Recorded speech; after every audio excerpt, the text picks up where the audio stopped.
बिस्मिल्लाहिर्रहमानिर्रहीम। अस्सलामु अलैकुम। नबी करीम सल्लल्लाहु अलैहि वसल्लम के शब रोज़ के सुन्नत मामूलात पर हमने तफसीली गुफ्तगू शुरू की थी। आज की जो नशिस्त है इसमें हम बात करेंगे जब इंसान सुबह सवेरे उठता है और उज़ू बनाता है तो उज़ू बनाने का मसनून तरीका क्या है। उज़ू में 4 चीज़ें फ़र्ज़ है: पूरे चेहरे को धोना, हाथों को कोहनियों समेत धोना, चौथाई सर का मसा करना और पाँव टखनों समेत धोना। इन 4 चीज़ों के अलावा नबी करीम सल्लल्लाहु अलैहि वसल्लम जिन चीज़ों का उज़ू में अहतमाम फरमाते थे या जिन चीज़ों की तरगीब देते थे वो उज़ू की सुन्नतें और आदाब है जिनसे उज़ू की ज़ाहिरी या बातिनी तकमील होती है। अब उज़ू का मसनून तरीका क्या है? तो जब इंसान उज़ू शुरू करे तो सबसे पहले नीयत करे। नीयत के बाद बिस्मिल्लाहिर्रहमानिर्रहीम पढ़ ले। बाज़ रिवायात में ये दुआ भी आई है, बिस्मिल्लाहिल अज़ीम वल्हम्दुलिल्लाहि अला दीनिल इस्लाम। उसके बाद दोनों हाथों को कलाइयों तक 3 मरतबा धो ले। उसके बाद मिसवाक करे।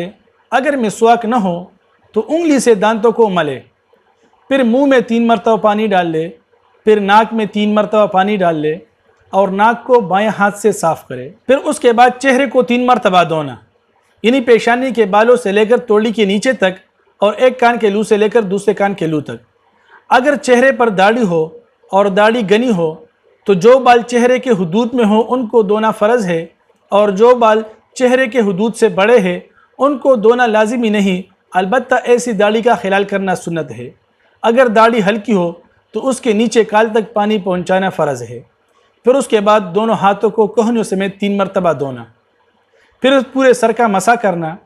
मसा का तरीका इस तरह है कि इंसान हाथों को तर करके पेशानी के बालों पर उंगलियां रख के उसको पीछे गुद्दी तक ले जाए और फिर हथेली को वापस पेशानी तक ले आए। फिर कानों का मसा करना और उसके बाद पहले दाएं पाँव को टखनों समेत 3 मरतबा धोना और फिर बाएं पाँव को टखनों समेत 3 मरतबा धोना। हाथों और पाँव के जो उंगलियां हैं उनका ख्याल करना। वुज़ू को पैदर पे करना, आज़े वुज़ू को मलमल कर धोना और तरतीब के साथ वुज़ू करना। पहले दाएं तरफ से शुरू करना और फिर बाएं आज़ा को धोना।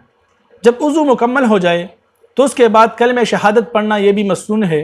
अशहदु अल्ला इलाहा इल्लल्लाहु वहदहु ला शरीका लहु व अशहदु अन्ना मुहम्मदन अब्दुहु व रसूलुहु। जब वुज़ू मुकम्मल हो जाए और मकरूह औकात न हो, यानी जिन औकात में नमाज़ पढ़ना मकरूह हो उनके अलावा औकात हो, तो फिर 2 रकात तहियतुल वुज़ू पढ़ना भी मसनून है। हदीस शरीफ का मफ़हूम है कि जब इंसान वुज़ू करे और फिर उसके बाद 2 रकतें पढ़े इस तौर पर कि इसका ध्यान उन 2 रकतों की तरफ हो, तो ऐसे शख्स के लिए जन्नत वाजिब होगी। और घर से वुज़ू बनाकर नमाज के लिए जाना चाहिए। जिन औकात में वुज़ू तबीयत पर नागवार हो उन औकात में कामिल तरीके से वुज़ू बनाना ये भी सुन्नत है। अल्लाह ताला इन तमाम सुन्नतों पर अमल करने की तौफीक अता फ़रमाए। जज़ाकुमुल्लाह खैर।